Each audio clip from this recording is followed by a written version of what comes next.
প্রিয় বন্ধুরা, আজ আপনাদের আমি একটি বাস্তব জীবনের অনুভূতিপূর্ণ গল্প শোনাব। শেষ পর্যন্ত শুনতে থাকুন, আশা করি ভালো লাগবে। তাহলে শুরু করছি। অফিস থেকে বেরোনোর সময় আমার মনে ছিল টিফিনের খাবারটা ফেলে দিতে হবে। যদি টিফিন ভর্তি নিয়ে বাড়ি ফিরি তাহলে তো স্ত্রীর বকুনি খেতে হবে। আজ টিফিনে ছিল লাউয়ের তরকারি। উফ, কি নিরস, একেবারে অরুচিকর। আমি জানি না কেন স্ত্রী হঠাৎ করে আমার স্বাস্থ্যের প্রতি এত মনোযোগী হয়ে উঠেছে, কিন্তু এই লাউয়ের তরকারি তো আমার ক্ষুধাই মেরে দেয়, মুখের স্বাদ নষ্ট করে দেয়। আমি তো অফিসে পনির কোপ্তা আর নান অর্ডার করে মজা করে খেয়েছিলাম। টিফিন যেমন ছিল তেমনই রয়ে গিয়েছিল। তবে বাড়িতে তো দেখাতে হবে যে টিফিনের খাবার পুরো শেষ করেছি।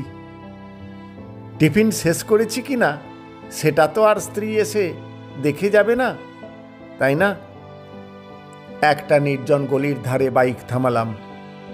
ব্যাগ থেকে টিফিন বের করলাম। প্রথম বক্সে ছিল স্যালাড, সেটুকু নিচে ফেলে দিলাম। তারপর দ্বিতীয় বক্স খুললাম, সেই লাউয়ের তরকারি। সেটা ফেলে দেব ভাবছি, হঠাৎ একটা কাঁপা কাঁপা গলা শুনলাম, বাবুজি, খাবারটা ফেলবেন না, আমাকে দিয়ে দিন বাবুজি, সকাল থেকে কিছু খাইনি। চোখ ঘুরিয়ে দেখলাম বছর 50-এর মতো একটা রোগা পটকা বৃদ্ধ, ময়লা জামা কাপড়, অবস্থা অত্যন্ত করুণ সুরে অনুরোধ করে এগিয়ে এলো, বাবুজি, আমাকে দিয়ে দিন, নালাই ফেলবেন না, ঈশ্বর আপনার মঙ্গল করবেন। তার চোখে মুখে অনুনয় ছিল। আমি টিফিনের তৃতীয় বক্স থেকে রুটিগুলো বের করে তার হাতে দিলাম। সেগুলো সিলভার ফয়েলে মোড়া ছিল। সে ফয়েল সরিয়ে রুটিগুলো মেলে ধরল। আমি তাতে লাউয়ের তরকারিটা ঢেলে দিলাম। সেই বৃদ্ধ একপাশে বসে পড়ে গোগ্রাসে খেতে লাগলো। আমি টিফিন গুছাতে গুছাতে তাকিয়ে দেখলাম ততক্ষণে সে সমস্ত খাবার শেষ করে ফেলেছে। খেয়ে উঠে চোখ ভিজে আসা গলায় বলল, ঈশ্বর আপনাকে আশীর্বাদ করুন বাপুজি। আত্মা পরিতৃপ্ত হয়ে গেল। খাবারটা খুবই সুস্বাদু ছিল। আপনি যদি আর কোনো দিন খাবার ফেলতে আসেন, এখানে এসেই ফেলুন বাবুজি। যদি আমি না পাই, কেউ তো পাবেই। আমি লজ্জায় মাথা নামিয়ে নিলাম। সত্যিই রুটির আসল মূল্য একজন ক্ষুধার্তই বোঝে। আমরা ভরা পেটে খাবার অপচয় করি, বাইরে থেকে মন মতো খাবার অর্ডার করি, আর এদিকে কোনো মানুষ এক টুকরো রুটির জন্য প্রাণপণে অপেক্ষা করে থাকে।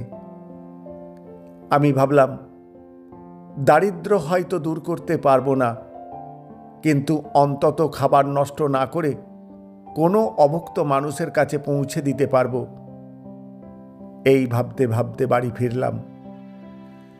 বাড়ি ঢুকে টিফিন বক্সগুলো স্ত্রীর হাতে দিলাম, আর মনে মনে সেই বৃদ্ধের কথা স্মরণ করে তাকে বললাম, খুবই সুস্বাদু ছিল, আত্মা তৃপ্ত হয়ে গেল। স্ত্রী একটু অবাক হয়ে হেসে বলল, ওহ, আজ তো দেখি বেশ প্রশংসা হচ্ছে, আমি তো রোজই মন দিয়ে রান্না করি। বলতে বলতে সে রান্নাঘরের দিকে চলে গেল। আমি হাত মুখ ধুয়ে এলাম। চা নিয়ে হাজির হলো সে। চা খেতে খেতে আমি জিজ্ঞেস করলাম, কাল থেকে 4টে রুটি আর একটু বেশি সবজি দিতে পারবে? স্ত্রী অবাক হয়ে বলল, কেন, তুমি এত খাবার খাবে? আমি মৃদু হাসি দিয়ে উত্তর দিলাম, না, নিজের জন্য না, কারো ক্ষুধা মেটানোর জন্য। স্ত্রী বুঝল কি না জানি না, তবে চায়ের কাপ সরিয়ে নিতে নিতে বলল, খাবার তো বেশি দিয়ে দেব, কিন্তু অতিরিক্ত টিফিন বক্স নেই। সিলভার ফয়েলে মুড়ে পলিথিনে দিয়ে দেব, চলবে? চলবে, আমি হাসলাম। আমরা দুজন একে অপরের দিকে তাকিয়ে মৃদু হেসে নিলাম। গল্প রুটির মূল্য।